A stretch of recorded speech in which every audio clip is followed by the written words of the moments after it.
Our goal is very simple: to love God and love others. And that's hard enough right there.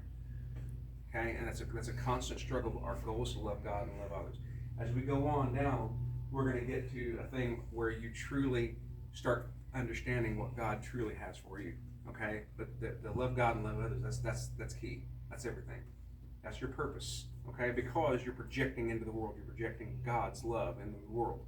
You are the instrument. Okay? So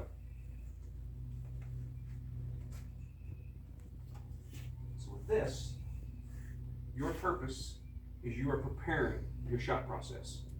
Okay? The position is another thing. The position is mental and physical. All right, your position, you got your stance, you got your purpose. Your position, your grip is light on the bow. You never grip a bow tight. You want this bow to move in your hand. Do you see how my grip is? How my knuckles is at a 45, they're at a 45-degree angle. See that? They're not like this. I do not want to squeeze this bow. I want to let the bow and arrow do the work. Okay?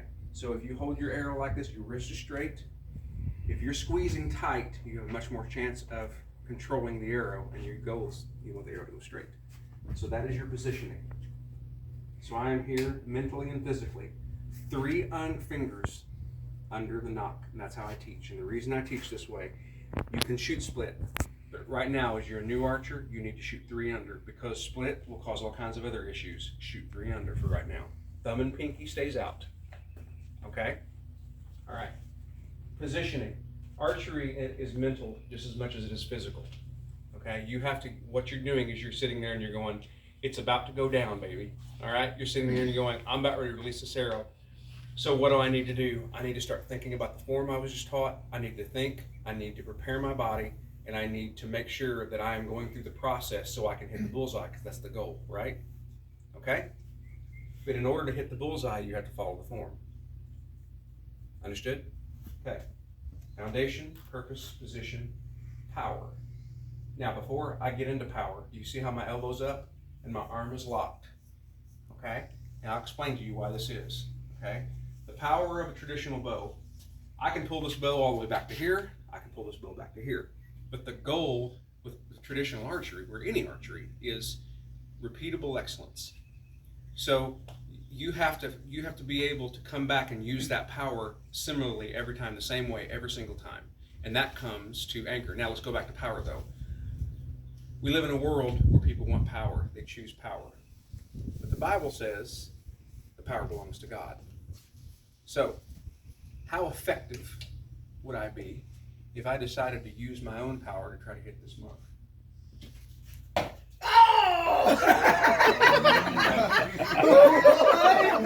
Perfect.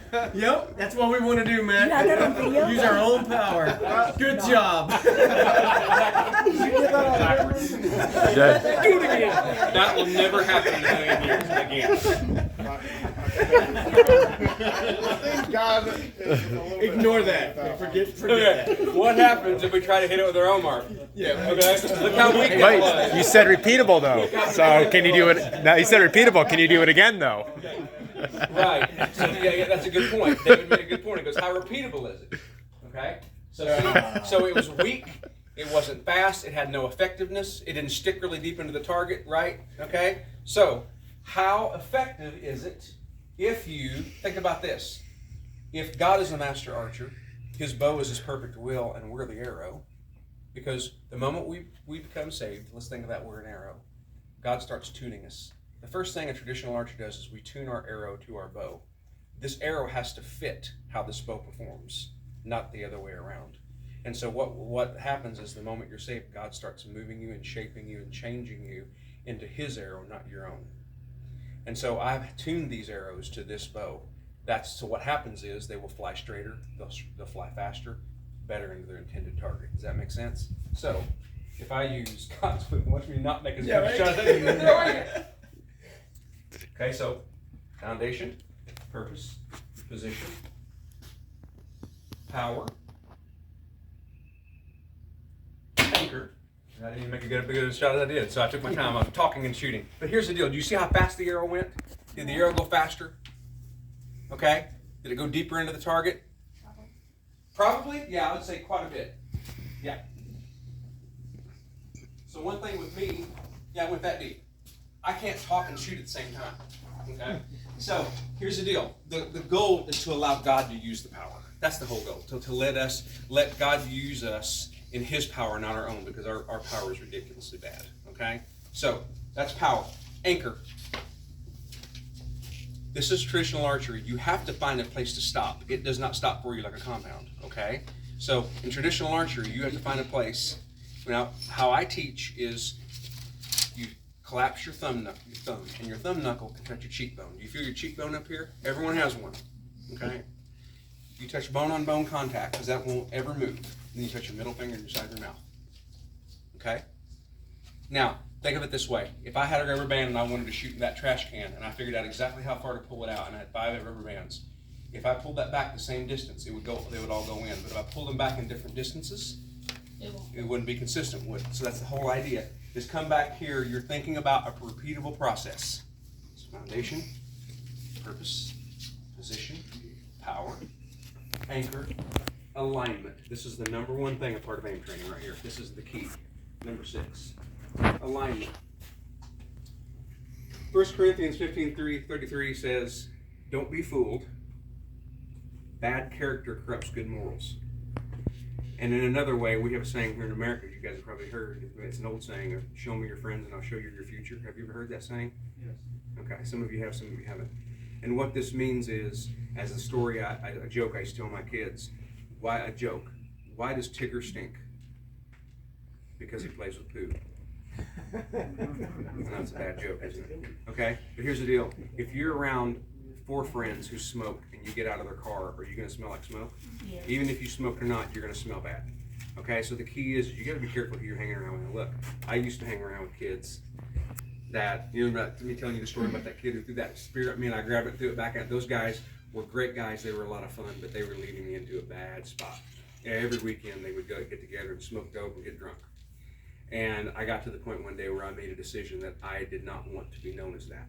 And it changed my life in a lot of ways. So you have to, now, if you're thinking right now, maybe, who is your friend? Are you thinking of a friend right now that you go, I'm not sure if he's the best influence on me? You need to think about that. Because here's the deal, all it takes is one mistake and you could be seriously hurt, okay? So you gotta be careful of who you hang around, because if you're around a fool, you'll be around foolish things, okay? So you gotta be smart. And sometimes it's the adult thing to go, I can't hang around with you anymore, man. I know this hurts and it hurts me and it hurts you, but God has different plans for me, okay? Doesn't mean we shouldn't love them, but there are people that we really shouldn't be around, okay? Anybody else, any of these adults have a good story about hanging around with people you're like, man, I am going down a bad road fast? Anybody else? I got this friend named Matt. Mm-hmm. Yeah, right, I yeah. really worry about a Yeah. lot. So, Funny enough, I did have a friend named Matt. I'm also Matt. And when I got out of college and I had my first job, he was still just kind of had side jobs here and there, sitting around smoking weed all the time. I never once partaked. I was trying to always not be around him when he did that, but I got to a point where he was doing nothing with his life and he was trying to coerce me into that kind of life, and I didn't want that. And I got away from him and I told him straight up, and he kind of straightened out a few years later. So I think that it helped both of us, and unfortunately we're no longer friends, but you know, you're also not only giving yourself an opportunity to better yourself and choose the right path, but you're giving them an opportunity to realize this is serious and that you care about them enough to lead them, you know, and that helps them make better choices too, because it gives them the opportunity to. And maybe they won't, but you're at least presenting the opportunity to get better. and God helped Matt get away from the other Matt. Because here's the thing, when you're saved, and remember us talking about you being tuned as an arrow, God will start weeding things out of your life that you don't need, and sometimes it's painful. Okay? He's done that with me for quite a few times in my life. Because the goal is He is trying to grow you to make you the man you need to be, not what the world wants. Because what the world wants and what Satan wants is pretty much the same thing. They want to make you ineffective. They want to make you question whether you're a man or not. Because think about it, in America, there's never a point. Think about back in the days of the night. There was a time where you were like, today I'm a man. Okay, I've been knighted, I'm a man. But nowadays, there are 40-year-old men who go, I don't know if I'm a man or not. I was never told I'm a man. And there's a point of going, because the world will tell you 50 different ways of what they think a man is. But biblically, it's a whole different animal. And that's what you got to decide. That's why your foundation, you go, if my foundation is Christ, then that means that he is my watermark. He is the rule that I follow, not by this guy that's on social media. Jesus is the one that I choose what kind of man I want to be. Okay? All right. Foundation, purpose, position, power, anchor, alignment, release. So let's talk about alignment. This is the number one thing. When you're anchored, you have to squeeze into your back. And the reason that is that it will cause you to have a better shot, and you are holding this weight of the bow. When you squeeze into your back, you are entering into something called biomechanics. And simply what that is you're using your bones and muscles to make yourself stronger, right? You're using your bones to align, to take off the brunt for your muscles. And so, it's like anything. If I gave you 100 pounds, would you lift it like this, or would you lift it like this? Yes, sir. Why? Because if you bend over, you're using your back. No. You're using, You're right. You're right. yeah, That's you're right. using your back to lift it up, and your back isn't real strong as your legs are. The goal is to use larger muscles, right? This is the same thing. So turn around, let me borrow you. These are your trapezoids and rhomboids, okay? When you load into your back to feel that, you go, okay, Coach Matt, what does that feel like? All right, this is what you want to do. You take your hands like this and squeeze those back muscles. Feel that? Squeeze, okay? That's what you want to feel. Now, do this. Make a T, okay? However, your left or right. Make a T with your body. Touch your face. Touch your face and look at the target. That's your form. Oh. Okay, make a T with your body. That's okay. Make a T with your body. Okay. Touch your face. Left or right-handed. There's your form. Okay, now when you're here, squeeze your back You're muscles. lefty, aren't you? Squeeze your back muscles. You get that? Me too. Okay? This is a hard concept to get, and we will work on that. Here's the key. If you load into your shoulders, you can't load into your back. So you've got to relax your shoulders and load into your back. If you see me properly, you'll see my shoulders. Here I am anchored, and watch my back muscles. See them load? Okay? They all bunch up. What that does is allows you to hold. It allows you a better release, and it also allows you to have control over your shot process. You don't want to come back and go, oh my God, oh my God, oh my God. You don't want to release. You want to sit there and go, I have control over my shot process. I'm calm, okay? That's going to make you strong, okay? This is what this means. You got to be around friends that support you, just like your bones and your muscles support each other for that strength. You got to be around people opposed to, a friend going out beating up old people on the weekend. That's not a good thing, okay? So you need to make sure who you're aligned with. Release. This is one of my favorite parts in archery because you're releasing the arrow, right? But even more important, remember we talked about purpose, to love God and love others. As you grow in your life, you're positioning yourself daily with Christ. You're allowing God to use His power, not yours. You are anchoring into Christ on hard times. You are aligning with friends. Then you have the release. Matthew 28:19 is called the Great Commission. You guys ever heard of it before? Where he tells all of his people to go and preach the word. That's exactly right. That's exactly right. That is the Great Commission. And here's the thing, guys. That is the most important thing you will ever do in your life. Because by living for God, it will make you decide who you're going to marry, who you're going to hang out with, what job you're going to have, how you're going to raise your kids, how you're going to treat others, how you're going to work, all this other stuff. Okay? And so that release is the most beautiful part, because the two greatest days of your life are the day you're born and the day you're found out why. Okay? And does that make sense? Okay? Because we all want to have a purpose. Okay? There's some people who don't believe in God, and they go, we live, we die, then we become worm food. There's no purpose, there's no reason to anything. And God goes, oh no, I created you specifically. You are my workmanship. And I have a plan for you if you let me work it. And if you do, it'll be amazing, because your height, your glasses, whatever, however your life is, the little things in your life, you know what I'm saying? You're not as tall as him. God didn't make you that way. I'm not as tall as Connor. We are specific, and we have a specific job. And the job is to glorify Christ in our own specific way. The things that you like, the things that you dislike, the things that really get you excited, why is that? Okay? And so God is preparing you for your mission field. But you have to be tuned before that happens, because God will not use an arrow he hasn't tested. Okay? I would not pick up any strange arrow and try to hit the mark with it, because I don't know how it flies. I don't know if it's tuned to my bow. And so when God eventually goes, he's ready. Okay? And that is a beautiful day, because then he's going to give you a reasoning of going, this is exactly what I'm supposed to be doing, and this is how I can glorify God. And I have joy in this, and it doesn't make sense sometimes, but I have so much joy in it. And that is our goal, okay? To serve others and to love others and to be where God needs us, not what we want. Because there are little times I'm like, Lord, get me out of the way, because there's a lot of things that I want, okay? And the last reflection. This is a big thing with archery. My first shot arrow was a little to the left because I was talking and I probably plucked a little bit and pulled the bow. So with reflection, you are learning from your last arrow. You're looking at your arrow and go, well, is that where I wanted it? Okay, well maybe I can think about my form and do that better. And what you're doing is you're keeping yourself accountable. Do you know anybody who has constant conflict with everyone they're around? They're always fighting with somebody. Everyone's a jerk. Everyone's wrong. They don't get wrong. They're always having issues with everybody. And have you ever thought that maybe they sat down someday and thought, could I be the butthead? Could I be the rude one? Am I the issue?